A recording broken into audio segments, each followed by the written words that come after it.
The diner was buzzing with the hum of late-night chatter, clinking silverware, and the sizzle of burgers on the grill. But amidst the warmth of conversation, a cruel sound cut through the air. Laughter.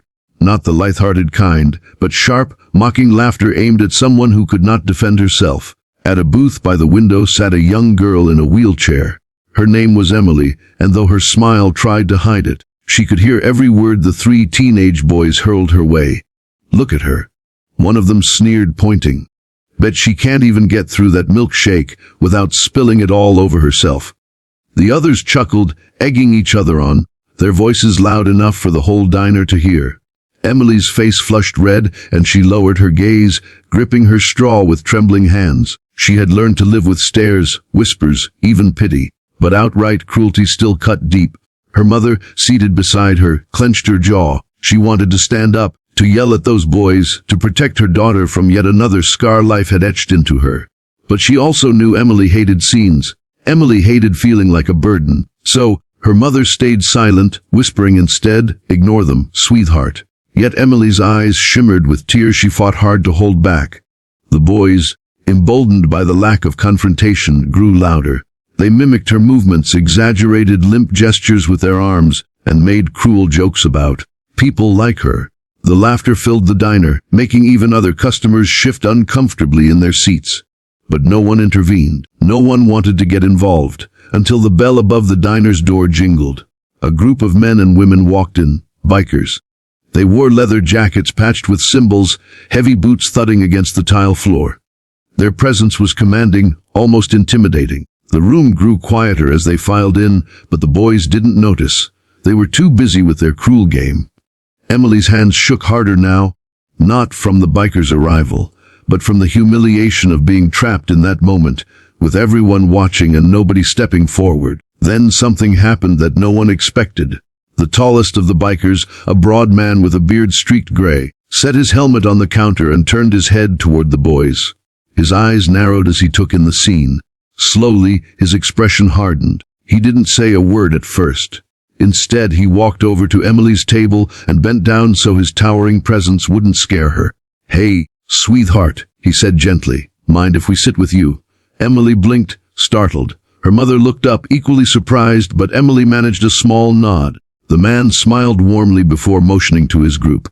In a matter of moments, the booth that once felt like an island of shame was surrounded by a wall of leather and steel.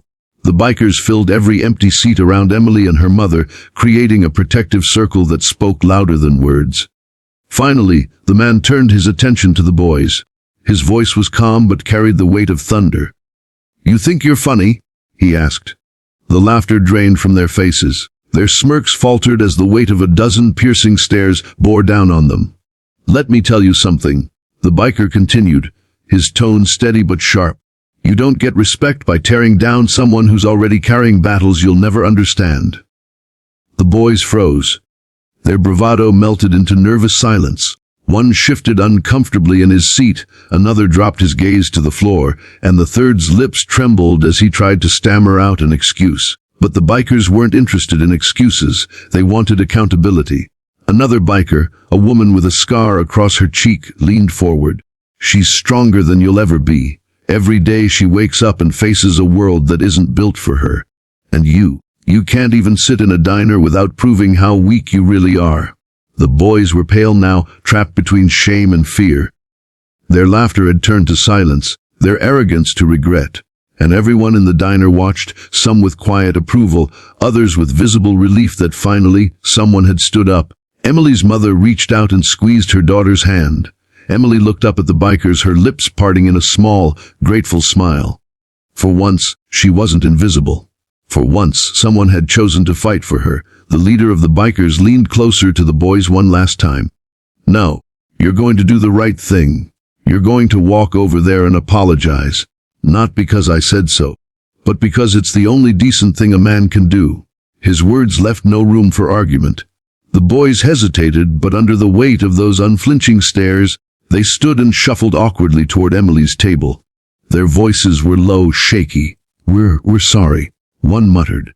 "We didn't mean." The words trailed off, but Emily simply nodded. She didn't need their full apology. Their shame was enough. The bikers stayed at the diner that night, filling the room with laughter of a different kind. Genuine, warm, protective. Emily even laughed along, her voice soft but free, her earlier tears replaced with light. Her milkshake didn't spill, her hands didn't tremble anymore. When the bikers finally left, they each gave her a nod or a pat on the shoulder, as though silently telling her she wasn't alone.